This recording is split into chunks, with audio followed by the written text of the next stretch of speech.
Hello बच्चा बाड़ी, तो कैसे हैं आप लोग। आज हम लोग इंपॉर्टेंट क्वेश्चन करने वाले हैं चैप्टर नंबर 9। टॉपिक्स कौन कौन से आते हैं, उसके ऊपर बेस्ड कैसे क्वेश्चंस आते हैं, कौन सा न्यूमेरिकल वाला पोर्शन इंपॉर्टेंट है, कौन सा डेरिवेशन वाला पोर्शन इंपॉर्टेंट है और कौन सा हमारा ब्रह्मास्त्र है जो डेफिनेटली एग्जाम में आएगा। तो चलिए बेटा वीडियो को स्टार्ट करते हैं। मैं हूं आपका राकेश पांडे और स्वागत करता हूं अपने प्यारे से चैनल पीसीबी में। बच्चे बड़ी, अगर हम रे ऑप्टिक में देखें तो पहला पॉइंट रिफ्लेक्शन का है, बट मैं रिफ्लेक्शन को ज्यादा वेटेज नहीं देता। रिफ्लेक्शन में बस एक टॉपिक पर आप हल्का सा इंट्रोड्यूस कर लीजिएगा अपने आप को। द टॉपिक इज व्हाट मेरे बच्चे, मिरर फॉर्मूला। बस आपको हल्का सा मिरर फॉर्मूला पता होना चाहिए। इसके ऊपर क्वेश्चन आने के चांसेस तो कम है, बट आपको पता होना चाहिए क्या है मेरे बच्चे। बस 1/f equal to 1/v plus 1/u, और मैग्निफिकेशन आपको पता होना चाहिए, दैट विल बी -v/u और h डैश अपॉन h। बेटा हल्का सा एक क्वेश्चन आ जाता है इसके ऊपर, और मिरर फॉर्मूला में बस आपको इतना इंट्रोड्यूस करना है। याद रहे कि आप रिफ्लेक्शन टॉपिक अगर कर रहे हैं तो रिफ्लेक्शन टॉपिक करते वक्त एक क्वेश्चन एमसीक्यूज बनता है कि अगर ऑब्जेक्ट की पोजीशन ये है और इमेज की पोजीशन कहाँ बनेगी, कैसा उसका नेचर होगा, क्या उसका साइज होगा, आपको इस टाइप का एक एमसीक्यू क्वेश्चन बनने के चांसेस होते हैं। तो be careful about it. Reflection में अगर आप मिरर फॉर्मूला कर लें तो बेड़ा पार है। इतना ही करें। मैं बेटा वही टॉपिक बताऊंगा जो श्योरिटी वाले हैं, ठीक है। अब आप देखें refraction one of the important topic है, और मोस्ट ऑफ द वेटेज जो है मैं रिफ्रैक्शन को ही मानता हूं। 90% वेटेज मैं रिफ्रैक्शन को देता हूं। रिफ्रैक्शन में सबसे पहले मेरे बच्चे आप लोगों को स्नेल्स लॉ के बारे में पता होना चाहिए। स्नेल्स लॉ आप सबने पढ़ा होगा, sin i by sin r equal to mu. Snell's law, इसके ऊपर आपको रिफ्रैक्टिव इंडेक्स की नॉलेज होनी चाहिए, स्नेल्स लॉ की डेफिनेशन याद होनी चाहिए, उसका फॉर्मूला याद होना चाहिए। दैट्स इट बच्चे। अभी टॉपिक पढ़ा चुका हूं ये सारे, आप जाके वीडियोस में देख सकते हैं स्टडी क्लब वाले चैनल पे। बट बेटा यहां पे मैं इंपॉर्टेंट टॉपिक्स बता रहा हूं। स्नेल्स लॉ के बाद अगर मैं बात करूं, जो one of the important topic है real depth and apparent depth and apparent depth, वाह वाला टॉपिक है मेरे बच्चे। One of the important topic जहर है, जहर। Real depth and apparent depth video uploaded है मेरे बच्चे, आप जाकर देख सकते हैं। Real depth and apparent depth by Rakesh Pandey, आप डालेंगे आपको ये वीडियो मिल जाएगा। Real depth and apparent depth पे मैं कहता हूं derivation, conceptual question and numerical पक्का एग्जाम में आएगा मेरे बच्चे। इसको आप अपना लीजिए, अपने पास इसे सेट कर दीजिए, और ये हॉट टॉपिक में से एक है real depth and apparent depth मेरे बच्चे। इसके बाद अगर हम आगे बढ़ें real depth and apparent depth के बाद, तो जो सबसे इंपॉर्टेंट फॉर्मूला बनता है, सबसे important, that will be optical fibre and उसके uses. Optical fibre and their uses. बच्चे आपको बता दूं ऑप्टिकल फाइबर में, ऑप्टिकल फाइबर क्या होता है, कहां पे इसका यूज होता है, और इसके बाद आता है मेरे बच्चे TIR। वैसे तो TIR मुझे पहले लिख देना चाहिए था ऑप्टिकल फाइबर से पहले, but TIR total internal reflection, wow लिखवा लीजिए पेपर में, ये आ गया टॉपिक। इसके अंदर क्रिटिकल एंगल के ऊपर क्वेश्चन पूछा जाएगा।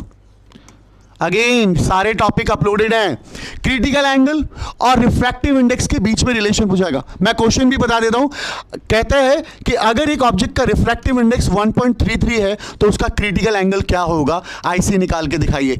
ये रहा हॉट क्वेश्चन, इसका क्रिटिकल एंगल दिया हुआ है, सॉरी रिफ्रैक्टिव इंडेक्स गिवन है, क्रिटिकल एंगल फाइंड आउट करके दिखाइए। वाह वाला क्वेश्चन है मेरे बच्चे, डेफिनेटली एग्जाम में पूछा जाएगा। तो इसके ऊपर TIR आना, और क्वेश्चन पूछा था कि TIR है क्या, TIR कौन कौन से फंक्शंस पे डिपेंड करता है, तो इस टॉपिक को करके जाना बेटा। अब TIR के बाद अगर मैं आऊं नेक्स्ट इंपॉर्टेंट टॉपिक पे, तो अब आता है लेंस। लेंस से पहले आते हैं spherical, refraction through a spherical surface. दुनिया इधर से उधर हो जाए, चाहे कुछ भी हो जाए, आप इस टॉपिक को और मेरे वर्ड्स को मार्क करके रख लीजिए।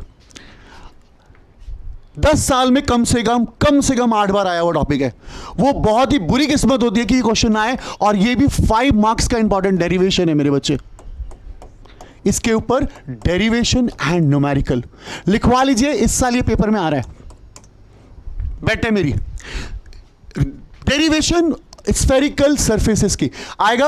अगर ऑब्जेक्ट रेयर एंड मीडियम में लाई कर रहा है तो उसकी इमेज फॉर्मेशन यहां हो रही है, आप उसको रिफ्रैक्शन का पूरा फॉर्मूला ड्राइव करके दिखाना होगा मेरे बच्चे। जैसे फॉर्मूला आपने पढ़ा होगा mu 2 by v minus mu 1 by u, mu 2 minus mu 1 by are.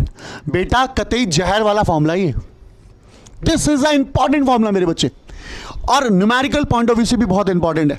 इसके बाद सबसे इंपॉर्टेंट टॉपिक एक और, बेटा अगेन सब पांडे सर आप तो सारे इंपॉर्टेंट टॉपिक बोल रहे हो, बेटा जो पेपर में आए हुए ना मैं उन्हीं के बारे में डिस्कस कर रहा हूं, आलतू फालतू डिस्कशन नहीं कर रहा। और ये टॉपिक ना आए पेपर में तो ऐसा हो नहीं सकता। लेंस मेकर फॉर्मूला, इसकी डेरिवेशन एंड प्लस न्यूमेरिकल। इसके ऊपर एक क्वेश्चन आता है कि अगर मैं एक लेंस को उठाऊं और पानी में डुबो दूं तो उसकी फोकल लेंथ में क्या फर्क पड़ेगा, इंक्रीज होगा डिक्रीज होगा। मैं किसी दूसरे मीडियम में लेंस को डाल दूं तो उस पर क्या फर्क पड़ेगा। मेरे बच्चे लेंस मेकर की डेरिवेशन तो इंपॉर्टेंट है, 3 मार्क्स की इंपॉर्टेंट डेरिवेशन है, और ये पता चलेगा आपको कि लेंस मेकर पे फोकल लेंथ कैसे वेरिएशन होती है। ये बहुत इंपॉर्टेंट है, बहुत बहुत इंपॉर्टेंट है lens maker formula. Please please कोई भी टॉपिक मिस करके मत जाइएगा। देखिए चैप्टर 9 अपने आप में एक बहुत बड़ा चैप्टर होने के बावजूद भी मैंने बस आपको उतना ही बताया जो पेपर में आता है, बहुत सारी चीजें नहीं बताई। इसके बाद बेटा lens formula, you know very well about lens formula. I am not discussing about lens maker, I am discussing about lens formula. 1 by f equal to 1 by v minus 1 by u. भाई writing सही है, थोड़ा जल्दीबाजी में लिख रहा हूं ताकि फटाफट हो जाए।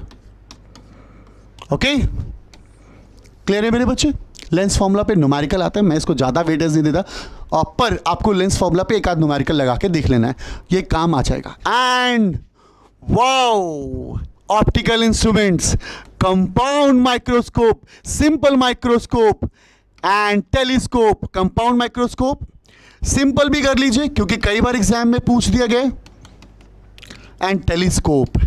बेटा टेलीस्कोप में एस्ट्रोनॉमिकल टेलीस्कोप की डेरिवेशन कई बार पूछ दी जाती है, तो आप इसे मिस से, कई बच्चे क्या होता है कि बस कंपाउंड उठा के लेके चल देते हैं कि यार कंपाउंड आएगा, कंपाउंड बहुत इंपॉर्टेंट है, बट कभी कभी टेलीस्कोप भी पूछ लिया जाता है। तो बेटा टेलीस्कोप जरूर करके जाना यार, प्लीज़ प्लीज़ टेलीस्कोप करके जाना। और आपके लिए बताऊं, ये वीडियोस अपलोडेड हैं, आपको कोई डाउट हो रहा है, कोई चीज़ में प्रॉब्लम हो रही है, प्लीज़ कमेंट करके बताना, और मैं आपके डेफिनेटली उस पॉइंट पे वीडियो बनाऊंगा और समझाने की कोशिश करूंगा। भाई मार्क्स बनने हैं तो बेटा जो भी मैंने टॉपिक इंपॉर्टेंट बताए इसी पे मोस्टली क्वेश्चंस आते हैं और इसी पे हमें क्वेश्चंस को डिस्कस करना है। तो ये थे हमारे रे ऑप्टिक्स के इंपॉर्टेंट वीडियोज़ के टॉपिक्स। अब मिलता हूँ नेक्स्ट वीडियो में जहां पे मैं आपको बताऊंगा कि वेव ऑप्टिक्स में आने वाले कौन कौन से इंपॉर्टेंट टॉपिक है। तब तक के लिए बाय बाय मेरे दोस्त। ये हमारा न्यू चैनल है और इसको सब्सक्राइब कर दीजिए बच्चे।